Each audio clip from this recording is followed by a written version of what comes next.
നമസ്കാരം. ഞാൻ അല്പം മുമ്പ് ഒരു വീഡിയോ കണ്ടു. OLXിലൊക്കെ ധാരാളം സാധനങ്ങൾ, എല്ലാ സാധനങ്ങളും OLXിലൂടെയാണ് നമ്മൾ വിൽക്കുന്നത്. നിങ്ങളൊക്കെ കണ്ടിട്ടുണ്ടോ ആ വീഡിയോ? ആ വീഡിയോയിൽ ഒരു അമ്മയും മകനും കൂടി ഒരു വീട്ടിലേക്ക് ചെല്ലുന്നു. ഒരു വലിയ വീടാണ്. അവിടുത്തെ ഒരു പെൺകുട്ടി ഇറങ്ങി വരുമ്പോൾ ആ മകൻ പറയുന്നു, ഇവിടെ ഒരു സൈക്കിൾ കൊടുക്കാനുണ്ടെന്ന് പറഞ്ഞു, അത് വാങ്ങാൻ വേണ്ടി വന്നതാണ്. ആ 2500 രൂപ കൊണ്ടുവന്നിട്ടുണ്ടോ എന്ന് ചോദിച്ചു. ഇല്ല, 1500 ഉള്ളൂ, 1000 പിന്നെ തരാമെന്ന് പറഞ്ഞു. അവൾ പറഞ്ഞു പറ്റില്ല എന്ന് പറഞ്ഞു. ധാർഷ്ട്യത്തോടുകൂടി ആ കുട്ടി പറയുന്നത് അത് പറ്റില്ല, മൊത്തം പൈസ വേണമെന്ന് പറഞ്ഞു. ഇവിടെ ഇൻസ്റ്റാൾമെൻ്റ് ഇല്ല എന്നാണ് പറഞ്ഞത്, EMI ഇല്ല എന്നാണ് പറഞ്ഞത്. അങ്ങനെ ഇരിക്കുമ്പോൾ ആ കുട്ടിയുടെ അച്ഛൻ കടന്നു വരുന്നു. അദ്ദേഹം ചോദിക്കുന്നു, നിങ്ങൾ എന്താ വന്നതെന്ന് ചോദിച്ചു. അപ്പോൾ കാര്യം പറഞ്ഞ് എൻ്റെ മകന് പത്രം ഇടാൻ പോകാൻ വേണ്ടിയാണ്, അതുകൊണ്ട് അതിനുവേണ്ടി വന്നതാണെന്ന് പറഞ്ഞു. അപ്പോൾ അച്ഛൻ പറഞ്ഞു, മോൻ്റെ കാര്യം ചെയ്യാം, സൈക്കിൾ ഒന്ന് ഓടിച്ചു നോക്കാൻ പറഞ്ഞു. ആ പയ്യനെ സൈക്കിളെടുത്ത് അവൻ്റെ കയ്യിലിരുന്ന തുണി വെച്ച് അതൊന്ന് തുടച്ച് വൃത്തിയാക്കിയിട്ട് വളരെ സന്തോഷത്തോടുകൂടി ഒരു ആനയെ പിടിച്ച് അല്ലെങ്കിൽ ഒരു ആനയെ വാങ്ങിയ സന്തോഷത്തോടുകൂടി അവൻ അതൊന്ന് റൗണ്ട് ചെയ്തിട്ട് വീണ്ടും അവിടെ വന്നു. അപ്പോൾ അദ്ദേഹം ചോദിച്ചു, ഇഷ്ടപ്പെട്ടോ എന്ന് ചോദിച്ചു. ഇഷ്ടപ്പെട്ടെന്ന് പറഞ്ഞു. അപ്പോൾ ആ അമ്മ പറഞ്ഞു, എൻ്റെ 1500 ഉള്ളൂ, 1000 പിന്നെ തരാൻ പറ്റത്തുള്ളൂ, പിന്നെ തരാമെന്ന് പറഞ്ഞു. അപ്പോൾ എന്തിനാണിത്, സ്കൂളിൽ പോകാനാണോ എന്ന് ചോദിച്ചപ്പോൾ അല്ല, രാവിലെ പത്രം ഇടാൻ പോകാനാണെന്ന് പറഞ്ഞു. അപ്പോൾ ആ മോനോട് ചോദിച്ചു, നീ എന്തൊക്കെ ചെയ്യുന്നുണ്ട്? അപ്പോൾ രാവിലെ ഞാൻ പത്രം ഇടും, വൈകിട്ട് ഇറച്ചിക്കടയിൽ പോകും. അപ്പോൾ പഠിക്കുന്ന എപ്പോഴാണെന്ന് ചോദിച്ചപ്പോൾ ഇറച്ചിക്കടയിൽ ഇരുന്നാണ് പഠിക്കുന്നത്.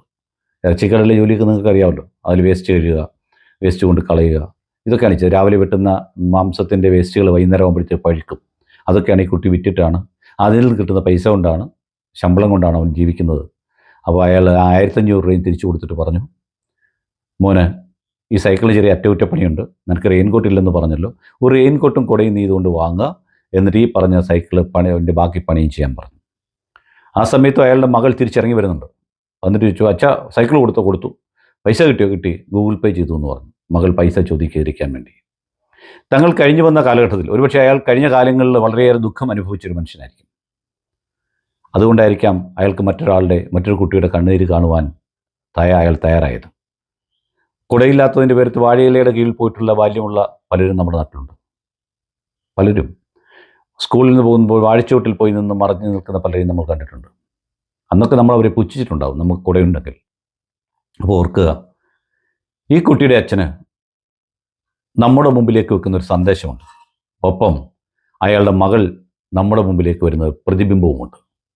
അയാളുടെ മകൾ എല്ലാ സൗഭാഗ്യങ്ങളും കൂടി ജീവിക്കുന്ന കുട്ടിക്ക് തൻ്റെ പ്രായത്തിലുള്ള മറ്റൊരു കുട്ടിയുടെ ദുഃഖം തിരിച്ചറിയാൻ സാധിക്കുന്നില്ല എന്നുള്ളതാണ് നമ്മൾ മനസ്സിലാക്കേണ്ടത്.